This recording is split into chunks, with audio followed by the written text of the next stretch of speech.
Tide Talk Web is back, baby! Anyway, we've got a lot of news to go over. I got a little bit different camera today. Sorry if it's less clarity. But anyway, let's jump into it. As we all know, SEC Media Days is going, and I love this time of year because you get to see from players, you get coaches, you get a lot of funny stuff. Kind of miss Spurrier being at South Carolina or Florida because he always had like great zingers. Have yet to see a zinger from him this week, but I imagine it's coming. So as soon as I find that out, I'll get that to y'all. First off, Arkansas, their QB was asked about how do you beat Bama, and he says, well, and then a reporter also said, but y'all are getting close. Y'all had 400 yards against. They had you threw 400 yards against Alabama. Well, you could tell he didn't roll. The QB didn't roll his eyes. Allen, he goes, yeah, I threw for 400 yards, but we didn't beat him. He said you can't give up fumbles, interceptions. You have to constantly pin them inside the 20 and keep them there. And he goes, that's how you beat Bama. He's optimistic about their chances, and they feel like they're getting better, but we'll see. He was very gracious in that. Also, another really cool note, Marcus Spears and Greg McElroy have a new show on the SEC Network that's coming out in September, September 4th at 7 Eastern. It's called Thinking Out Loud. I think that's really going to be cool. I think it's going to be on Monday nights, which is really going to be really, really cool. Check that out. I plan on checking it out. Greg Sankey, the SEC Commissioner, is also reviewing misconduct policy. We always review those kind of things, and they're trying to clean up a lot of the scummy players that have had domestic abuse against them and different things like that, from getting in trouble at one university and then jumping right to another SEC school or what have you. They want to be really tight institutional control across the board for all the SEC schools. Darius Geis of LSU said something that was absolutely hilarious. I don't know if he's trying to get coverage. I don't know if he just wants to get punched in the mouth again. I don't know what it is. But he said that Alabama's defense was scared against the Tigers. They've been scared for 2 years. And his quote was, they keep stacking the line of scrimmage every time they know we're going to run. Are you corn doggers that stupid? Like, what we see you're going to run, so what do you want us to do? Do you want us to go to a nickel or a dime package or something? Or do you want us to like draw everybody back like it's a Hail Mary and just let you run? How dumb do you think we are, dude? Like, seriously. Like, no, that's called smart coaching. That's something Les Miles and Coach Eddie Orgeron is probably going to have problems with in the future.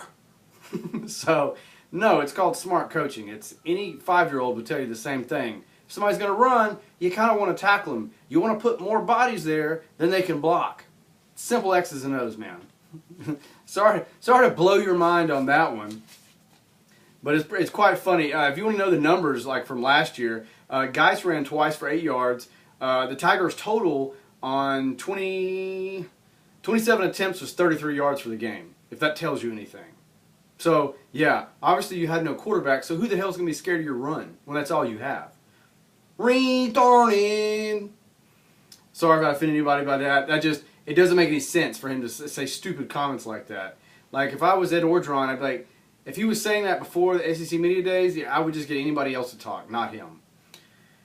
But, I mean, hell, it says LSU never got past the Tide's 32-yard line. Yeah, we're scared of you guys. Real scared. I'm reminded of an old quote about that. Antonio Langham said it in 1992. He said, sometimes, talking about Miami, but I'm talking about LSU, sometimes sometimes your mouth write a check your butt can't cash. And that's what they've been doing the last few years. But anyway, it's pretty cool. Let me get my show notes, sorry. We're going to load the box. The last time the LSU won was in 2011. They won that game. It was 9-6. And like I said, they asked Ed O about that too, and he's like, well, the player, they're just getting fired up, Well, you need to get a handle on your players because that's locker room material, man. Sorry to say, that is. They asked also Butch Jones of Tennessee about their 10-year, decade loss to Alabama to keep losing. He said, we had some good, we had some almost close wins against Bama, but no cigar. Jones said last year was not a failure. Failure? You collapsed. You had the best team by far, talent, top to bottom, in the East, and you collapsed. How many games did you collapse in the fourth quarter? Was it like 5? I mean, Lord have mercy. Not a failure. It was a complete and total failure. Like, if you don't win next year or the year after, you're done, son. You're fired. Dun, da, da. Like, failure. Like, God, I don't know how you guys are going to handle success. If you're saying a failure is not bad, you've got issues. I mean, you can recruit, but damn, your teams are horrible about collapsing. And you've got talent. There was no excuse last year. None. Anyway, random SEC Media Day notes. Ole Miss, the only team to win against Bama back-to-back. But apparently, cheating according to the NCAA, that's getting hot and interesting. You know, another note, man, there's a story about Ed Orgeron, and a lot of people are kind of downplaying him because it's not, you know, going into his first year, because he was dismal at Ole Miss. I mean, his record was just, it wasn't even 500, it wasn't even close to 500 ball. He could recruit, he just can't coach. And I think you're going to see that coming into next year. You know what's sad, though, is, you know, they spent the bank trying to get Tom Herman. And then they're like, well, we'll look at some other people. And then their last-ditch effort was try to get Lane Kiffin as offensive coordinator, and they failed at every one of them. But the sad thing is you should have kept Les Miles. Like, he was very, very good. And I don't understand it. I mean, it's kind of like y'all went for Tom Herman. Y'all waved the white flag because you couldn't beat Saban anymore. And the guy you hired, Ed Orgeron, hell, he's a mixture of Mike Shula, Mike DeBose, and catch Red Ballou from Waterboy. That's literally what you have. It's like, well, we missed on Tom Herman, so let's punt on 3rd and goal instead of going for it.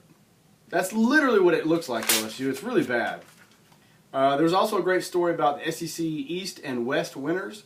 They're making predictions. My predictions are still going to be Florida for the East until Georgia can dethrone them. Georgia's got more talent, but Georgia has not been able to finish. It's Kirby Smart's second year, so high hopes. But in the list that I would go Florida, Georgia, then Tennessee.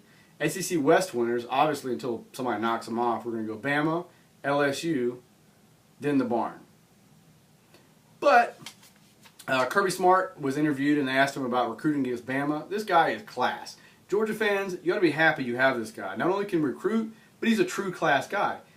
He said, we're producing a top 20 product in Georgia. He said, it's not about Alabama, it's about us and what we do. We have a top 20 education at the University of Georgia, and we're out right in the city of Atlanta. So, right there with it. So, you have all these great things that sells itself. You don't have to say, well, we're recruiting against Bama, or we got better facilities than Alabama. Like, it's not about that. He's always class. The guy's always class.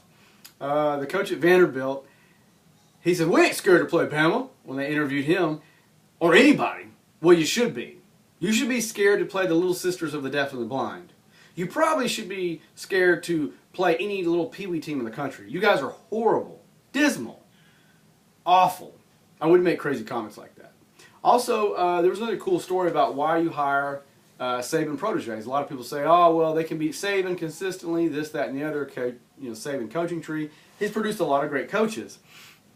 10 ex-Saban coaches to become head coaches in the last decade have yet to beat him. They're 0-10. And last average Saban's tenure at Alabama, the average SEC tenure is 3.5 years. Let that sink in. Okay, they interviewed Saban. Quick notes, he mentioned FSU, Jalen Hurts, and Dayball. Basically, it's just kind of same old, same old. He said Saban, FSU's fast, they're good, lots of returning starters, it'll be a tough game, yada, yada, yada. Jalen Hurts has gotten better at passing. It was kind of cool. He said lots of lessons to learn from the national championship loss. We're observing those, going through those, and it's going to make us a better team. Bo's knee is good. Brian Daboll's great. He did say this. It was kind of interesting to note. He said it's the youngest Bama team since 2012. So he's saying there's a lot of young guys, a lot of promising talent, but very, very young. They also asked some sports writers, Skarbinski and Goodman, who their picks were that can stop Bama or who could win. Goodman, I don't know why he mentioned the barn. He thinks the barn can do it. He said, well, Saban didn't mention them in his speech about all the good teams in the SEC. Auburn hadn't won shit in 3 years, or they haven't won 10 games since 2013. Why would he mention them? They're dismal. Like, I don't understand that whole idea. And it's the barn. So Goodman's pretty much guaranteeing Auburn to win in the West. Yeah, we'll see. Yeah, right.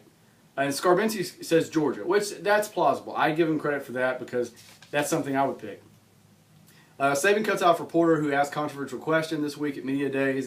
He said, "What about the QB controversy brewing at Georgia?" And he said, this is his exact quote, "Who's saying that? You are? There is none. We know who the starting quarterback is. You guys need a story, so you're going to ask crazy questions like this and try to brew up a story. There's nobody talking about that in the country about a brewing quarterback controversy at all." Also another cool story, Alabama players downplay the Barn rivalry and ham it up when asked about it. You know, they gave them lots of credit, said, you know, they're one of our many rivals that we play every year. It's a very good team, yada, yada, yada. SEC Media Day recap, a big recap. Houston Nutt is suing Ole Miss for contract defamation. Freeze alleges most of, if not all, of allegations are nuts. Okay, he's about to get ready to pay some money to Houston Nutt. That's about what's about to happen. Missouri's optimistic and sad sacking. They're not going to win anything. They're not that good. Yeah. Kentucky wants consistent success. I don't remember in my lifetime when Kentucky really has had success. Maybe 1 year. AD from Texas A&M says Selman has to do better. We won't accept anything less. So, someone, you are on the hot seat. Watch out, son. Anyway, more to come from SEC Media Days. Tide Talk with Web is out.